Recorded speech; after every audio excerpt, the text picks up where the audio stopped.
안녕하십니까. 2020년 4월 12일 최병무의 팩트 시작하겠습니다. 자, 어제 사전투표가 끝났습니다. 4월 15일 총선을 앞두고 실시한 사전투표 이틀간 했죠. 그 투표가 끝났는데 사상 최고의 투표율을 기록했다.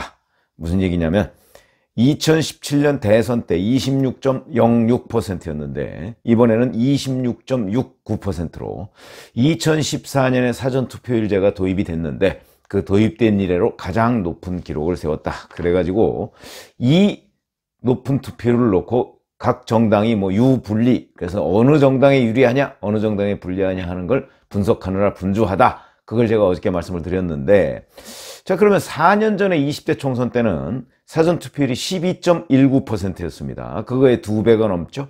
근데 전체 투표율은 58%였다. 자, 그러면 26.69%라는 거는 우리나라의 지금 총 선거인 수가, 유권자 수가 4,399만 4,247명인데 이 중에서 1,174만 2,677명이 투표를 한 겁니다. 지역적으로 보면 뭐 전남의 투표율이 35.77%로 전국에서 제일 높았고요. 대구의 투표율이 23.56%로 제일 낮았습니다. 그러나 대구의 23.56%도 굉장히 높은 겁니다. 우리가 사전투표율이라고 하는, 상대적으로 전남이나 이런 곳에 비해서 낮았다, 뭐 이런 얘기죠.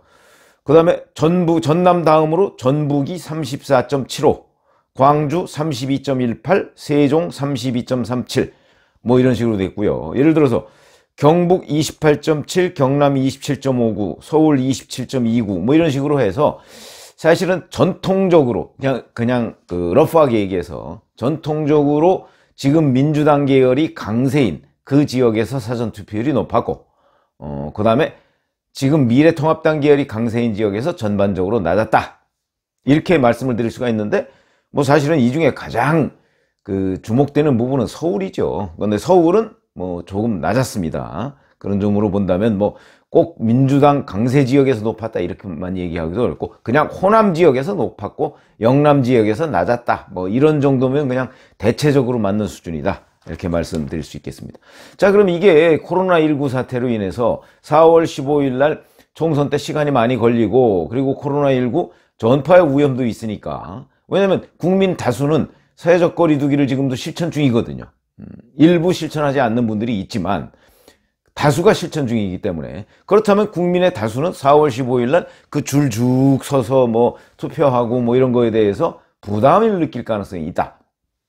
그러니까 아무래도 4월 15일 총선보다는 이 사전투표에 가면은 인원이 적을 테니까 그 사전투표에 가서 투표를 하면 코로나19 사태에 대해서 조금 더 안전하게 나를 지킬 수 있지 않을까 하는 그런 생각을 하는 유권자들이 꽤 많았다. 전 국민 4명 중에 1명 정도는 그렇게 생각을 했다. 저는 충분히 가능한 얘기라고 봅니다. 물론 가장 큰 거는 역시 여야의 핵심 지지층이 나는 앞으로 이제 뭐 선택하는 후보를 바꿀 가능성도 없고 선택하는 정당을 바꾸지도 않을 테니까 미리 확고하니까 나는 먼저 가서 찍겠다. 그리고 4월 15일은 나는 다른 일을 하겠다. 이렇게 생각하시는 분들도 굉장히 많았을 것이고요. 저는 그게 더 많았다고 생각을 합니다만, 어찌됐든 간에 이런 식으로 해서 분산 효과도 굉장히 있었다. 이 두 가지가 결합된 것이다. 이렇게 얘기를 하고요. 근데 이제 이게 또 묘하게, 근데 제가 생각하는 이것이 바로 민주당 사람들 생각하고 비슷하네요. 뭐 제가 뭐 무슨 좌파도 아닌데, 민주당 사람들은 코로나하고 사전투표 정착으로 인한 분산 효과, 여기에 더 무게중심을 두고 있고, 통합당은 사전투표율이 높아진 거는 결국 전체 투표율도 높아질 것이다, 이런 식으로 전망을 하고 있습니다. 저는 전체 투표율이 높아질 것이다, 그렇게 전망하지는 않습니다. 전체 투표율은 비슷해질 것이다. 그러니까 58%였죠 4년 전에. 아마 그때랑 비슷해지니까 58에서 58 안팎, 뭐 조금 올라가면 뭐 한 60, 아니면 뭐 56, 뭐 이 정도로 해서 56과 60 사이 정도 되지 않을까, 저는 이렇게 예상을 하고 있는데, 글쎄요, 통합당에서는 전체 투표율이 높아질 것이라고 예상을 했네요. 뭐 그게 또 몇 %라고는 얘기를 안 했습니다만은. 근데 이제 이렇게 보실 수 있겠습니다. 자, 한국갤럽에서 4년 전에 총선 일주일 전에 실시한 자체 조사가 있었습니다. 반드시 투표하겠다. 이게 이제 중앙선관위의 의뢰를 받아서 조사하는 건데, 그때 76%가 반드시 투표하겠다고 그랬는데 실제 투표율은 58%였다. 이렇게 결과가 이렇게 나오고 거의 18%포인트 정도가 실제 투표율이 낮았습니다. 그러면 최근 3번의 총선 투표율은 어땠느냐? 2008년에 46.1, 제가 2008년은 유난히 낮았다고 했죠. 왜 그러냐면 이때는 친노가 스스로 패족 선언을 할 정도로 친노 지지자들이 사실은 좌절하고 있을 때입니다. 그러니까 그 당시에 2007년 대선이나 2008년 총선이나 다 투표율이 최근 한 20년 사이에 가장 낮았습니다. 그런 것이 반영된 것으로 보고 2012년 총선이 54.2, 그 다음에 2016년이 58, 이 투표율이 이렇게 돼 있고요. 최근 3번 대선 투표율은 어땠냐? 이것도 역시 2007년 낮았다고 했죠. 63, 2012년 75.8, 2017년 77.2 이렇게 돼 있습니다. 자, 그럼 2008년부터 한번 총선을 따져보죠. 한겨레 신문하고 리서치 플러스라는 곳에서 반드시 투표하겠다는 걸 조사를 했더니 66.3%였는데 실제는 46.1%였다. 그러면 거의 20%포인트 정도가 실제는 낮았다. 그러니까 총선 전에 내가 반드시 투표하겠다라고 하는 응답, 여기에는 허수가 엄청 많다. 이렇게 하시면 되겠습니다. 허수가 엄청 많다. 그럼 2012년에는 어떻게 됐느냐? 이때도 선관위가 조사를 했더니 반드시 투표하겠다는 게 58.1%였는데 이때는 차이가 그렇게 많지는 않았습니다. 실제 투표율이 54.2%. 그래서 한 4%, 3.9%포인트 정도 실제 투표율이 낮았다. 이때 보면 새누리당에서는 내부적으로 한 50 내지 55% 정도 사이가 되지 않을까 투표율이 이렇게 전망을 했고요. 민주당에서는 선거 초반에는 55%가 넘으면 우리가 일당이 된다 그러더니 선거 이제 거의 막바지로 가서는 아니야 60%는 돼야 우리가 일당이 될 거야 이렇게 얘기를 수정을 했습니다. 근데 누구 얘기가 맞았느냐? 새누리당 얘기가 맞은 거죠. 54.2%의 투표율을 보였고 그때 실제 새누리당이 민주당보다 훨씬 많은 의석을 차지해서 일당이 됐습니다. 2016년 이때 58%의 투표율을 보였다고 그랬죠. 이때 예상, 제가 뭐 그 전에 예상까지는 가지도 않겠습니다. 2016년 예상 한번 기사를 찾아보고 제가 그때 뭐 경험을 했던 거니까 새누리당이 뭐라고 했냐면 과반도 어렵다 이렇게 엄살을 부렸습니다. 과반도 어렵다. 그랬더니 당시 여론조사 전문기관 5개 여론조사 전문기관 대표들이요 새누리당의 과반 낙승을 전망했습니다. 그것도 160석 안팎. 그러면서 뭐라고 했냐면 선거 막바지에 최근 상승세를 반영해서 자 우선 국민의당 의석은 30석 안팎까지, 그때는 뭐 교섭단체가 넘느냐 안 넘느냐 뭐 이랬는데 호남에서 워낙 선전을 하니까 30석 안팎으로까지 상향 조정을 했다. 이렇게 얘기하면서 새누리당 160석이라는 근거가 뭐냐 이러니까 호남에서는 국민의당 새 확산, 이것이 그럼에도 불구하고 수도권에서 당선될 후보는 거의 없다. 뭐 안철수 정도다. 뭐 이렇게 얘기를 하고. 근데 야권 단일화 없이 완주한 수도권의 국민의당 후보들이 상승세를 넘겨받아서, 호남에서의 상승세를 넘겨받아서 야권표, 당시에는 이제 민주당이 야권이었으니까 야권표를 잠식할 가능성이 있다.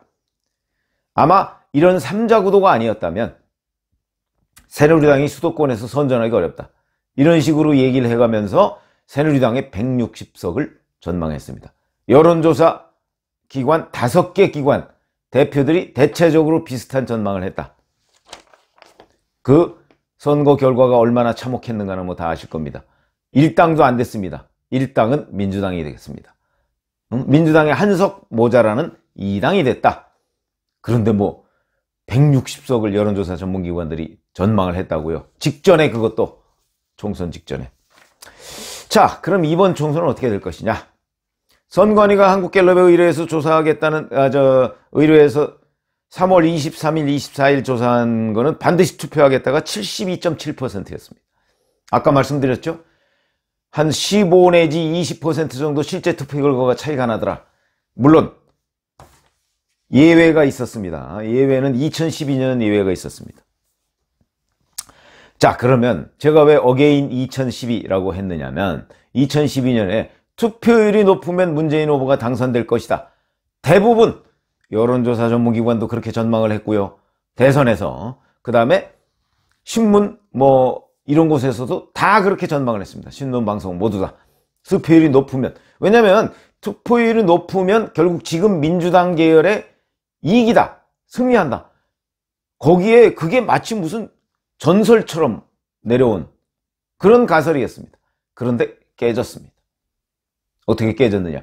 투표율이 높으면 20대가 투표장에 많이 나간다. 이런 게 거의 공식처럼 돼 있었는데 그게 깨졌습니다. 당시 투표율 아시다시피 75.8%로 굉장히 높았습니다. 1997년에 80% 대선에 80%를 넘은 적이 있는데 그 이후에 최고의 투표율이었습니다. 75.8%. 더군다나 2008년에 그때 63%에서 75.8%면요. 12.8% 거의 13%포인트 정도가 5년 전에 비해서 높아진. 그러니까 당연히 문재인 후보가 이겼다. 그때 제가 지금 기억에도 생생한데 저는 그때 평론가를 할 때가 아닙니다. 저는 그때 월간조선 편집장이었고요. 그런데 제 이제 친구인 황태순, 지금 황태순 TV 하고 있죠. 황태순 TV 그 평론가가 그 MBN에 가 있었는데 MBN에 그 평론가들을 한 20명 정도 모아놨답니다. 모아놨는데 75.8% 가까이 돼서 이 그 선거 결과가, 그러니까 투표율이 엄청 높아지니까 거기 그 자리에 모였던 그 이른바 그쪽 패널들의 대다수가 박수를 치고 난리가 났다는 거예요. 이겼다, 이제 이거죠. 이겼다. 그런데 웬걸요? 6시 땡 치자마자 넘어가서 출구조사 발표가 됐는데 박근혜 후보가 이기는 것으로 결론이 났습니다. 순간 침묵이 흘렀다 하는 얘기를 제가 황태순 평론가한테 들은 적이 있었는데 75.8%라는 이런 높은 투표율을 보이고서도 투표율이 보였는데 그런데도 박근혜 후보가 이겼다. 그건 무슨 얘기냐면 투표율이 높다고 지금 민주당 계열 후보가 승리하는 것 아니다. 왜 그러냐면 지금 20대는요 실용주의적 사고를 가지고 있습니다. 지금의 그 운동권 중심의 민주당 사람들이 생각하는 젊은 사람이 어떻게 보수 꼴통들을 지지해? 라는 거하고는 개념이 완전히 다르게 지금의 20대는 실용주의적 사고방식을 가지고 있다. 그러니까 운동권이 친북 추종하고 어쩌고 저쩌고 하는 그런 식의 그 철학, 가설, 이걸 지금 20대는 거부하고 있다는 게 굉장히 중요합니다. 그래서 사실은 서울 광진을 같은 경우 보면 통합당의 오세훈 후보에 대해서 20대의 지지가 꽤 높습니다. 그건 왜 그러냐? 그 사람과 능력을 보고 지지하기 때문이다. 누가 광진을 위해서 일을 열심히 해줄 것이냐 하는 것을 보고서 투표하는 20대의 성향을 반영하고 있다고 저는 생각을 합니다. 그렇기 때문에 투표율이 높다고 해서 통합당에 불리하고 민주당에 유리한 건 아니다. 더군다나 사전투표율은 이건 사전투표뿐이다. 만약에 분산투표였다면 4월 15일 날 총선 때까지를 다 합쳐서 투표율이 60%를 안 넘을 수도 있다. 저는 그런 입장이고, 또 일각에서는 사전투표율이 높기 때문에 결국 4월 15일에 투표율을 끌어올리는 효과가 있을 것이다. 그 말도 저는 완전히 틀린 얘기는 아니다. 아니, 저랑 다른 얘기죠. 그게 틀린 얘기가 아니고 다른 전망이죠. 그러나 저는 예를 들어서 58%와 60% 그게 2%포인트가 그렇게 큰 차이가 있습니까? 별 큰 차이 없습니다. 그러나 이제 투표율이 65% 정도를 넘는다. 이렇게 되면 그건 좀 다른 개념이긴 한데, 글쎄요, 저는 아니라고 보는데, 저는 분산 효과와 핵심 지지층, 그러니까 어차피 4월 15일 날 투표할 사람들이 나눠서 10일과 11일에 투표한 것이 대부분이다라고 생각을 하기 때문에 4월 15일까지를 해서 이번 21대 총선 투표율이 그렇게 높아지지 않는다. 대략 한 58% 안팎, 그러니까 지난 4년 전 그때 안팎, 뭐 이 정도가 되지 않을까 예상을 하고 있는데, 그거야 뭐 최종적으로 보시면 알 거고요. 그런 의미에서 본다면 이 사전투표를 가지고 유불리 없다, 제가 이렇게 말씀드렸죠. 저는 지금도 없다는 생각을 가지고 있습니다. 어느 정당에 유불리한 것 없다. 그리고 최종 투표율도 높아지지 않을 것이고, 설령 높아진다 하더라도 그것이 어느 정당에 유리하다 불리하다 얘기할 수는 없다. 그래서 제가 시청자분들한테 말씀드릴 수 있는 것은, 지금 현재 물론 거대 양당 둘 빼고 뭐 나머지 정당을 얘기하는 건 아닙니다. 거대 양당 둘 중에 하나 뭘 찍으면 내가 찍는 곳이 일당이 될 것이라는 신념을 가지고 투표를 하시면 되겠다, 이런 말씀을 드립니다. 주변에 온갖 현혹되는 얘기, 저 유시민 씨가 얘기하는 뭐 180석 이상 압승 분위기다 뭐 하는 거, 뭐 유시민 씨 자기가 민주당 찍었겠죠. 그러나 그런 일에 현혹되지 말라, 이런 말씀을 드립니다. 감사합니다.